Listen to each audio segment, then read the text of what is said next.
Today, I'm going to go over adrenal dysfunction, cortisol imbalance, and how to correct it. High cortisol is the root cause to many issues that you see today: IBS, thyroid issues like hypothyroidism, hormonal imbalance like PMS, PCOS, or low testosterone. All these things attribute to from high cortisol. And so in this video, I'm going to go over everything you need to know about how cortisol is getting read, stress hormone, and everything you need to understand and use for tools to help you with your high cortisol issues. By the end of this video, you will have everything you need to know to solve your cortisol imbalance and get to the root cause of your chronic health issues. So traditional medicine doesn't actually look at the effects on the body that, chronic, fatigue has on it. Okay, issues like depression, anxiety, IBS, even autoimmune stem from adrenal dysfunction, adrenal fatigue, whatever you want to call it. Whether it be high cortisol or low cortisol, it can impact, functions within your body. Okay, well, instead, I take a proactive approach. Okay, I want to address the root causes of the chronic stress.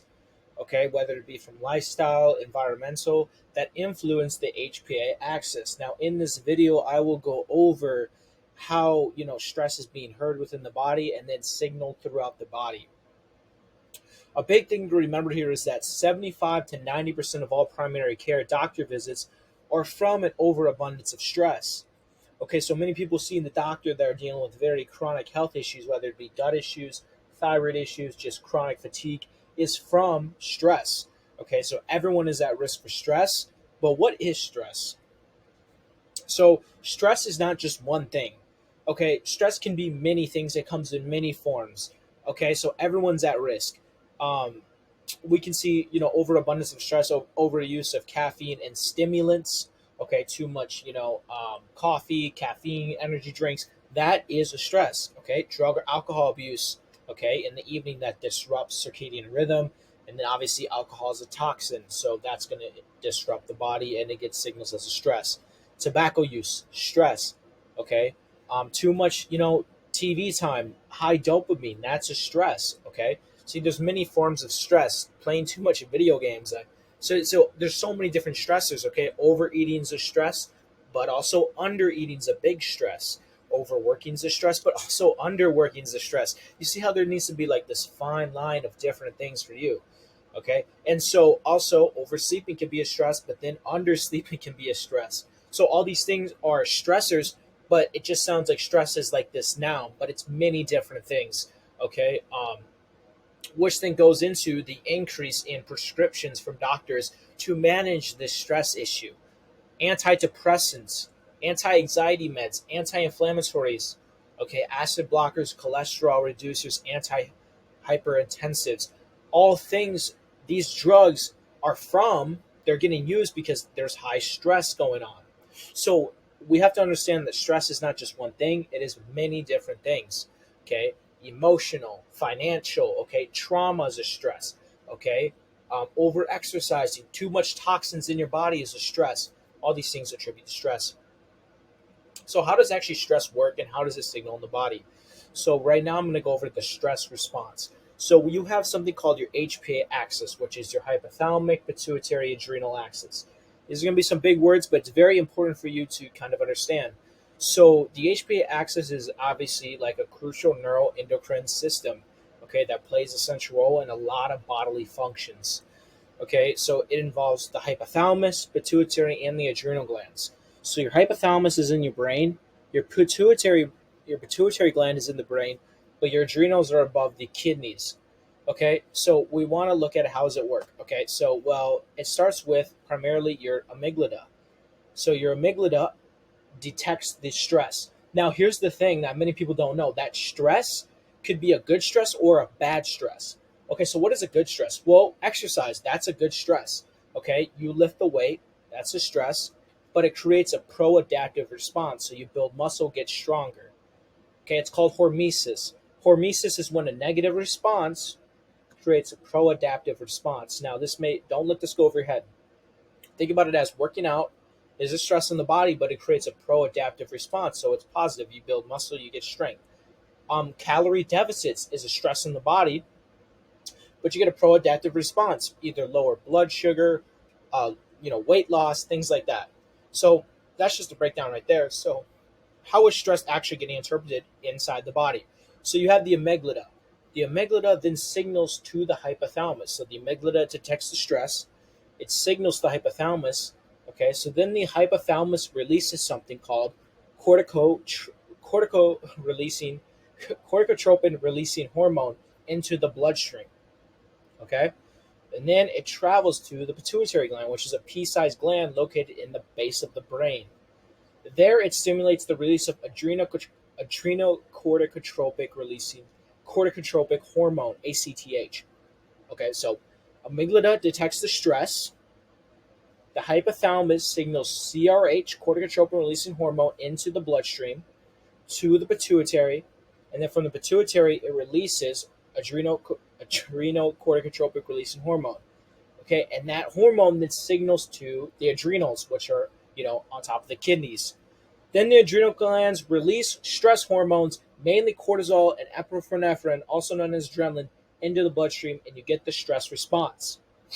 Okay, so that's a breakdown of how cortisol works. This is important for you to understand kind of just how is actually stress getting interpreted inside the body. So let's get into this now. So we have acute stress, and then we have overexposure of stress.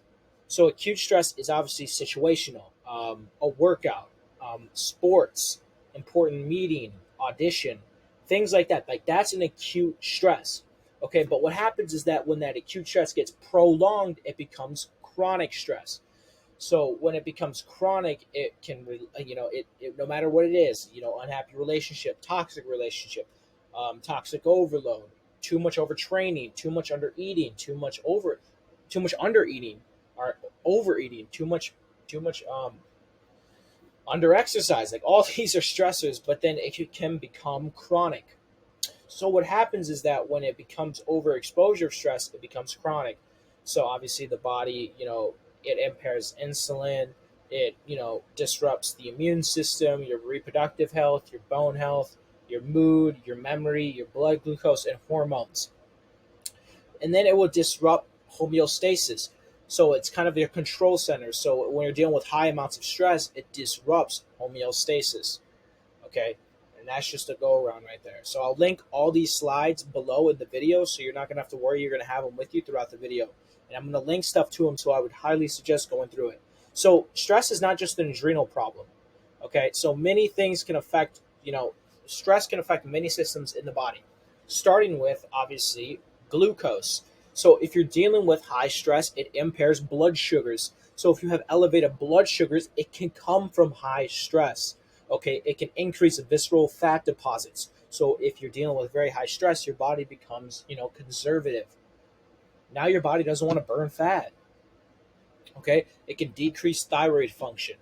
Okay, poor adrenals. Okay, adrenal dysfunction can impair thyroid hormone. It can also impair sex hormones, your estrogen, progesterone, your androgens, and testosterone. Okay, and then it can alter neurotransmitters.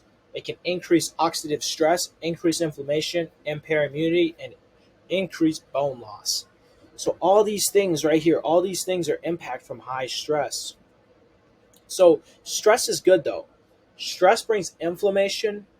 Inflammation brings regeneration, but with too much inflammation brings disease and illness. So, cortisol, hormone has a really good effect on the body. It helps the immune system, but obviously if it becomes prolonged, it can weaken the immune system, leading to autoimmune diseases. It's really good for carbohydrate metabolism, really good for blood sugar levels, but then also if you go too long, it can impair blood sugar regulation. Musculoskeletal health. Cortisol is obviously good for building muscle. Okay, like what we were saying, it's good, but if it becomes chronic, it can weaken. Obviously muscle growth and hypertrophy. Brain health. Cortisol plays a role in mood regulation, memory, cognitive function. So if you're dealing with high cortisol, it can impair brain function, but it also helps with focus and cognition if it's in healthy amount. Inflammation, same thing. And then endocrine system. So it supports the endocrine system, the HPA, the HPT, and the HBG. Okay, so remember what I said. The hypothalamus is like the beginning the beginning and end to a lot of different things. And so we need to look at this when we're looking at getting healthier and getting back to optimum health. So let's look at chronic stress and sex hormones. So stress and the release of cortisol can have a significant effect on the HPG axis, which is the uh, hypothalamic pituitary gonad axis, okay, which controls the reproductive system. I might have butchered that, but it's so elevated cortisol levels can interfere with the release of gonadotropin releasing hormone, okay, from the hypothalamus. So what happens essentially is that there's not enough signaling happening. So then there's no, they don't trigger the pituitary gland to release hormone like FSH or luteinizing hormone.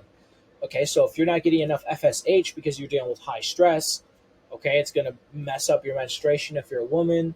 It's going to ruin estrogen, progesterone, and then obviously testosterone in males. Okay, chronic stress can lead to irregular cycles, secondary monorrhea, so absence of a cycle, low testosterone, PCOS, low libido, and fertility issues, whether it be male or female, from chronic stress. And for menopausal women, it is even more crucial to get your adrenals under control since the adrenal glands need to produce small amounts of estrogen during menopause. So if the adrenals are depleted due to chronic stress, it can worsen menopausal symptoms. Chronic stress and thyroid function. So this is very important. So your adrenal gland stress plays a big role in thyroid health. Okay? So when the body is faced with stress, the HPA axis, from what we talked about before, gets upregulated. So there's more now. So there's more cortisol. But then what happens is that if it becomes prolonged, okay, it becomes chronic, the body enters a catabolic state, leading to a breakdown of various bodily functions. Okay. Over time, this elevated levels of cortisol releasing hormones, so there's a lot of stress, impacts the hypothalamic, pituitary, thyroid axis, disrupting thyroid axis. But how does it do that? Increased corticotropin releasing hormone, okay, leads to a decline in thyroid. Okay, it can mess up TSH. Now you're getting high or low TSH, which then will signal hypothyroidism. Okay, excess cortisol hinders the conversion from T4 into T3. Now, it's not that you need the medication, perhaps, but the conversion is not happening now. The T4 to T3 conversion is not happening. Okay, and it's from chronic stress. Okay, and then elevated cortisol levels can drive up the production of reverse T3, okay, which is an inactive form of T3. So increased reverse T3 means that you don't have enough. It's taken away from your free T3, which you want. Free T3 is the metabolic master, perhaps you could say. It kind of regulates your metabolism, makes every cell jostle, so it's very crucial. So all these effects combined can lead to an overall decrease in thyroid function, commonly referred to as hypothyroidism. Okay, so now you got weight gain, fatigue, cold intolerances, and brain fog from chronic stress that's depleting thyroid function. Okay, chronic stress in the gut-brain axis. There's a connection between stress in the gut, and it's through the autonomic nervous system. So you have your autonomic nervous system, but your autonomic nervous system breaks into two branches, which you're familiar with: parasympathetic health and sympathetic health. Okay, so when the body experiences high amounts of stress, sympathetic nervous system is activated, leading to a fight or flight response. Now, the nerves that control your gut affect, okay, obviously the gut physiology. So this can lead to so what this really means is that the high stress can lead to a decrease in digestive enzymes. Now your body doesn't have enough enzymes for it to digest and assimilate food. This will bring on nutrient deficiencies and other issues that obviously cause you chronic health issues. Okay? And then also slows down gut motility. It makes you feel constipated. That high stress makes you feel constipated, which also could come from the thyroid function, which is a whole different thing. But a lot of issues that are coming from high stress, they get labeled as IBS. That's crazy. So we're looking at it as the gut is under stress, but you get labeled the IBS, but the root cause is from chronic stress, your adrenal glands. All right, but how do we fix this? Okay, how can we fix these issues? So what you want to do is obviously get a 24-hour adrenal test like a Dutch test. I like a Dutch test, but you don't always have to test, but it's always test. It's always better to test and not guess. So you can do a 24-hour adrenal test like a Dutch test. And what it does is get your like your 24-hour cortisol rhythm, knowing what parts of the day are you high, what parts of the day are you low, and all of that. Okay, and then you want to focus you mainly on nutrition, lifestyle, and proper supplementation to help with the recovery of adrenal dysfunction, which it is possible. You can heal from adrenal dysfunction, so don't worry if you're in the state. You can heal from it. Okay, so there's many things that you can do to start off with. For one, the lifestyle. So stress management. Okay, incorporating relaxation techniques. Okay, deep breathing, yoga, spending time in nature, just putting the phone down and just enjoying the moment. Now that is a form of stress management. Sleeping, a consistent sleep wake cycle for circadian rhythm health, but then also for just melatonin production, and then also just sleep in general, its benefits. Okay, make sure you have a consistent sleep wake routine cycle, getting up at the same time, going to bed at the same time, getting sunlight in the morning if you can, just not going on your phone right away. These things are going to help you with, lowering cortisol and getting better sleep. Okay, setting boundaries, learning to say no. Just even when you want to do it, just take a step back, okay, to prevent yourself from burnout and just reducing stress. Okay, trauma. I have trauma twice. It's supposed to say stimulants. Sorry about that. So trauma. So, there's a lot of things with trauma, but kind of just working through that trauma. Okay, because that trauma can contribute to these issues that we're seeing today. Okay, and then stimulants. So kind of moderating. I'm not telling yourself to quit coffee, caffeine. No, no, no. Don't do. You don't need to do that. Okay, do whatever you want. I don't. But focus on obviously not overdoing it, because if you're overdoing it, your adrenal glands are always working, your adenosine receptors or getting hindered and all of that. So you want to monitor that. Okay, diet tips for supporting adrenal health. Okay, let's start with anti-inflammatory diet. You obviously want to eat an anti-inflammatory diet that's focused on whole nutrient dense food and obviously minimal processed. You want to emphasize fresh veggies, fruits, lean proteins, and healthy fats. The fresh fruits, vegetables carry a lot of antioxidants and phytonutrients to help with oxidative stress, inflammation. Lean proteins carry a lot of amino acids that support the body and muscle.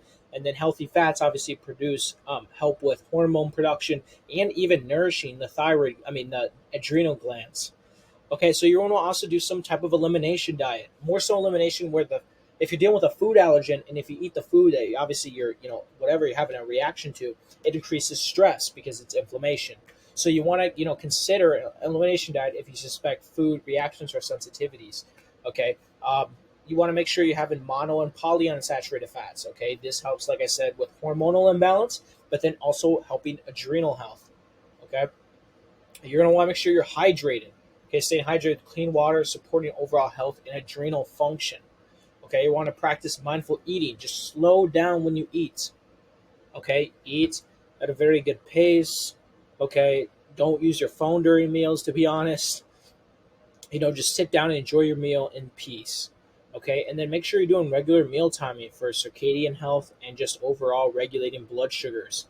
Okay, so that's some tips. So now we want to get into the supplements. Now, supplements are actually very helpful when you're dealing with adrenal dysfunction because it can pinpoint stress, depletes nutrients. So you want to help nourish your nutrients. Now I have them linked. I have supplements linked here. So when you look at the PDF, look at the supplements. Okay, I have a code for it. You get money off, save money. Okay, number one is B complex. You're going to want to have a B complex because when you're very stressed out, it depletes B vitamins. Especially if you're a female, when you're going through menstruation cycle, when you're bleeding and things like that, it depletes a lot of B vitamins as well. Omega-3 fatty acids. Okay, they have a very anti-inflammatory. It can help reduce inflammation that come from chronic stress. Also supporting overall adrenal health. Vitamin C. It's a very high antioxidant that aids in reducing oxidative stress. So it's helping, from over cortisol production. Okay, and then obviously magnesium is super helpful. I highly suggest everyone should be on magnesium. To be honest, there's no way you're getting enough from it from food. Everyone needs magnesium. So what happens? Magnesium is essential. It helps adrenal health. Helps with sleep a lot. I love it. My clients love it. They sleep great on it. Highly suggest it. The link is here. You'll get it in the show notes. So check it out. Supplementation continued on. Zinc is crucial, not only for thyroid health, muscle, all that, but also for your adrenal glands and your immune function. So zinc is very good. Try that supplement, and then vitamin D. Okay, helping with vitamin D to help with proper immune function and helping adrenal fatigue. One thing about vitamin D though is don't take it before bed because it can ruin melatonin production. Okay. Next is adaptogenins. Okay, adaptogenins are pretty much herbs and biobotanicals that help the body adapt to the stress and then also help communication between the adrenals and the hypothalamus pituitary, axis, so the centers of the brain. So one I like is the adrenal licorice root. Now, one thing is don't take this if you're dealing with high blood pressure, but if you aren't, this is a perfect. It has so many great benefits. I'm just going to let you read this, okay? And use my code to purchase. If you click on this link on here, it'll send you there, okay? The next one's Adrenal Stress Pro. If you feel very burnt out, you want to help with sleep, nervous system, calm down, focus, Adrenal Stress Pro, you can use my code. Now, all these adaptogens are very helpful. They help my clients a lot dealing with IBS, hormonal imbalance, thyroid issues, all of them. I highly suggest them, okay? And then Court Ease is another big one. So kind of just, read the benefits on there. Super good product. I promise you, you try these nutrition strategies, you try these supplemental strategies and these adaptogens, incorporate everything in together, you can heal your adrenal glands, okay? If you're struggling with adrenal imbalance and you need help, you're struggling, you're dealing with all sorts of unexplainable issues, your doctors don't hear you, your lab tests are fine, but you're not fine. You're dealing with weight gain, fatigue, insomnia, okay? Your gut's a mess. You're always bloated, constipated. You look 6 months pregnant. By the end of the day, you look like you're 8 months pregnant. You deal with extreme fatigue, and the weight just won't come off. That's what I'm here for. I have solved many issues. If you click on the link, you'll see all these success stories that I have here. If you need any help or suggestions, please feel free to reach out. I love you. Have a good day.